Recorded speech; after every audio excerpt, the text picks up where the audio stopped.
In this video, I'm going to talk about avoidance. So, it's about how people tend to focus on the positive experiences and forget about the negative experiences. And they like to keep themselves distracted instead of focusing on what's important. So, here are some examples. Um, so, if you help the homeless, you just encourage them. So, you don't want to help the homeless, right? It's kind of like when people see homeless, they don't really want to help because they just don't want to pay attention to the issue, right? So let's just say that, uh, let me see. So if you're on a street and you see a homeless person, that homeless person could be like your relative or your friend, and you wouldn't even glance an eye at them because most people don't look at homeless people. They just look away, right? There's like different social study experiments online where people dress up as homeless or dress up as a rich person, and they always end up getting more help um, begging on the street as a rich person than as a homeless person. Pretty interesting. There's also the other topic too on homeless. I mean, on like not homeless, on avoidance, which is um, people tend to avoid things that they don't like because if you put attention into it, it's gonna grow. So let's just say that you're on a street, right? And you go to a Chinese restaurant, and in front of the Chinese restaurant, there's some homeless person. Now, if you do nothing and you ignore them, then you forget about the incident. But if you give your hand out to the homeless person, then like let's just say you share part of your meal or something with him, right? Then what's going to happen is he's going to keep coming back to the restaurant for more handouts because he knows that he's going to get free food, right? So it's like a kind of like a cycle.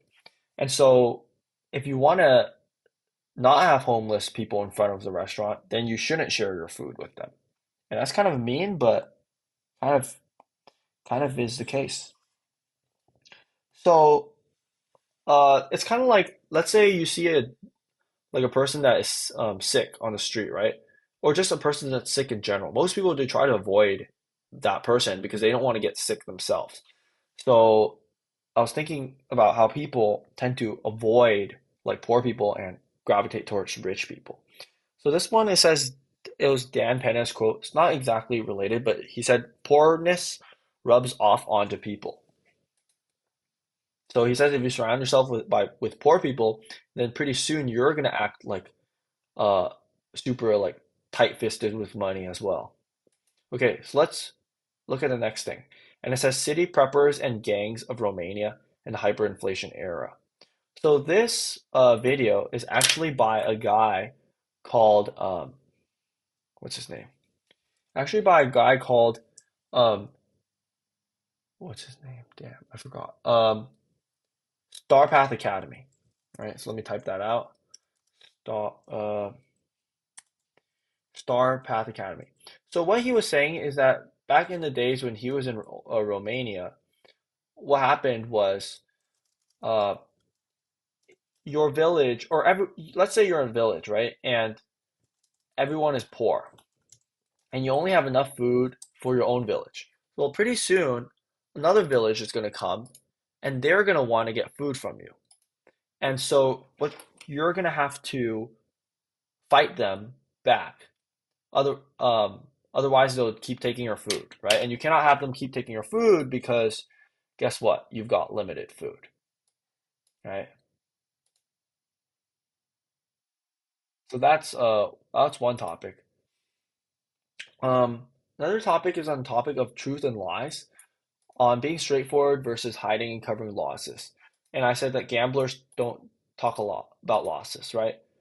It's kind of like if you know those friends of yours that are day trading all the time, and you tell them how's your day trading going, they'll tell you, "Oh, I did well, I made money." But then they never tell you that they lost money. They're always talking about how they made money. And if they eventually don't make money, then they'll just silently quit day trading and they'll never talk about this topic again. But if they are talking about the topic, then they're going to tell you about how well they're doing. When in reality, maybe they're not doing as well, but they don't want to show that side of themselves. And then there's a topic of distraction, right? So people want to avoid things that are hard and do things that are easy. So instead of doing things that are important, like maybe developing yourself, your career, your physique or whatever, people might spend their time on TikTok or on vices like Reddit and YouTube, et cetera, et cetera. And I know that we're on YouTube right now, but yeah. So maybe someone would spend their time Googling about Apple and the new Jujutsu Kaisen anime and Gen Z dating or whatever the topics that you like, and instead of focusing on things that are important. I put NetNewsWire here. It's like a RSS reader, and you could put your YouTube videos in it. But it's the same thing, right? Getting distracted with YouTube or NetNewsWire. And then also a lot of videos have this, not a lot of videos, a lot of social media channels. They want to keep you on. Uh, Social media platforms want to keep you on their platform. So like on YouTube, they have autoplay the next video. On TikTok, you have infinite scroll. You scroll up and then it's the next video, scroll again, it's the next video, scroll, it's the next video. A lot of social media feeds like Facebook have infinite scroll. And so it's designed to keep you on there addicted, avoiding what's really important in life, like going out in nature and touching grass. And there's this last point here too, not exactly related. It says that time moves faster on the internet because people are missing some stimuli. And this is from the YouTube channel called Gerby Johnson. So his idea was that on the internet, people really only use their eyes and their ears to consume the information, right? So what's happening is they only get two out of the five senses engaged. So they're gonna have less strong memories and they're gonna feel like time moves faster, right? Because the more information you get, the more slower time is. And the less things you're doing and less senses that are engaged, the faster time feels. That's why, if you're like an old person and uh, you're sitting near a lake and you're fishing and you're just sitting still, time moves really slow. But when you're a kid and you're born with all your senses and all your senses are like top notch because they're brand new and you have a bunch of information flooding in. You're seeing things, you're hearing things, you're smelling things. You're feeling really cold because you just came out of the womb and just all this information. You feel that time just moves really slowly. So I think Gerby has a point here. So that'll be it for this topic of avoidance. Um, if you like this video, leave a like and subscribe. I'll see you next time.